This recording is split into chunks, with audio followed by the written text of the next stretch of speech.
Case करने के बाद पत्नी रहना चाहती है, अपना केस विड्रॉल करना भी चाहती है, लेकिन पति यह कहता है कि तुमसे लिख के देना पड़ेगा कि तुमने जो भी केस किया है वो पूरी तरह से झूठे थे, उसी के बाद मैं आपको साथ में रखूंगा। तो क्या पत्नी को क्या लिखना चाहिए, क्या नहीं लिखना चाहिए, पूरी डिटेल में आज की वीडियो में बात करने वाले हैं।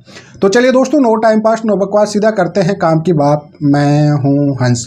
सेकंड बात दोस्तों, कमेंट में नंबर ना छोड़े, अगर आप मुझसे ही बात करना चाहते हो, डिस्कशन पूरी डिटेल होती है, अपॉइंटमेंट बुक करके आप बात कर सकते हैं। देखिए दोस्तों, मान लीजिए पति और पत्नी के बीच में कोई डिस्प्यूट का मामला हो चुका है, या किसी भी तरह से ईगो अहंकार की वजह से पुलिस थाने तक पहुंच गई, महिला थाने तक पहुंच गई, उसके बाद में या फिर दहेज केस भी हो चुका आपका। लेकिन अब ऐसी सिचुएशन के साथ पति को साथ में रहना भी है, पत्नी को भी साथ में रहना है। पत्नी कहती है कि साहब जो भी मैंने पुलिस एफआईआर वगैरह की हूँ, चाहे जो भी शिकायत की हूँ, उसको मैं विड्रॉल करने के लिए तैयार हूँ, कॉम्प्रोमाइजिंग के बेस पे मैं साथ में रहना चाहती हूँ। लेकिन पति यहाँ पे एक कंडीशन लिख देता है कि साहब मुझे तो लिख के देना पड़ेगा आगे के लिए, सेफ्टी के लिए। एक्चुअली ये होता है कि या तो आप वकील के थ्रू लिख के दीजिए या पुलिस के थ्रू दीजिए, एक म्यूचुअल एग्रीमेंट बनाइए, उसमें सब कुछ एक्सेप्ट करिए कि आपने जो भी केस किए थे वो पूरी तरह से झूठे हैं।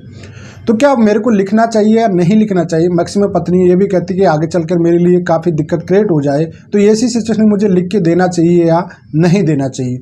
देखिए, अगर आपका कॉम्प्रोमाइज या एग्रीमेंट इस टाइप का कोर्ट से हो रहा है, तो पहली बात तो इस टाइप की कोई चीज़ें कोर्ट लिखवाता भी नहीं है, ये बात में आप माइंड में फिट कर लेना। जी हाँ, अगर कोर्ट में आपका दोनों का कॉम्प्रोमाइज हो रहा है, समझौता हो रहा है, तो जो हो चुका है उसके बारे में कोर्ट डिस्कशन नहीं करेगा, उसमें आप दोनों को समझौता कराएगा। उसके बाद अगर इन फ्यूचर के लिए सेफ्टी आप ले रहे हो, मान लीजिए कि पति या पत्नी, तो उसके लिए एक सिंपल एग्रीमेंट बना देता है टर्म्स कंडीशन पे कि भाई हाँ, पति की रिस्पॉन्सिबिलिटी यह है, पत्नी की रिस्पॉन्सिबिलिटी यह है। एक म्यूचुअल में किसी भी प्रेशर नहीं डालता, ये नहीं कि तुम्हारे जो भी केस हुए पूरे झूठे थे, ये वो थे। एक कॉम्प्रोमाइजन के बेस पे, समझौते के आधार पे उसे खत्म कराता है कोर्ट हमेशा। लेकिन बाय चांस पुलिस थाने में या फिर वकील के थ्रू कहीं से भी लिखवा रहा है हस्बैंड आपसे कि पूरी गलती आपकी थी, तो देखिए, अगर आप स्टाम्प पेपर पे या कहीं भी लिख के लीगली कोई भी डॉक्यूमेंट्स पे लिख के दे रहे हो इस टाइप का, और कोर्ट के थ्रू नहीं है, वो पर्सनली है, तो ऐसी सिचुएशन में आपको लिख के देने में ना देने में कोई फर्क नहीं पड़ता, जो पति लिख के दे रहा है। क्योंकि आगे चलकर एक तरह से कोर्ट का इंटेंशन ये होता है, होनेबल अभी Punjab and Haryana high court का एक ऐसा एग्रीमेंट आया था जिसमें पत्नी को ले जाने के बाद पति परेशान कर रहा था, बार बार जी जो भी एग्रीमेंट बना था उसको सॉल्व करता है कि साहब पहले ही मेरे पे झूठा केस कर रही है, दोबारा केस करने गई तो बार बार उसके ब्लैकमेलिंग होता है। तो इससे कोर्ट कहीं ना कहीं ये चीज़ को मानता है कि महिला कहीं ना कहीं अपने रिश्तों को बचाने के लिए टर्म्स एंड कंडीशन एक्सेप्ट कर ली है और फोर्सफुली इनको एक्सेप्ट कराया गया है। तो कई बार जैसे पुलिस के सामने लिखा जाता है एग्रीमेंट, इनकी वैल्यू कुछ नहीं होती है। दूसरी बात, सिंपल भाषा में आप समझ लीजिए कि टर्म्स कंडीशंस को रिलेशनशिप नहीं चलते हैं।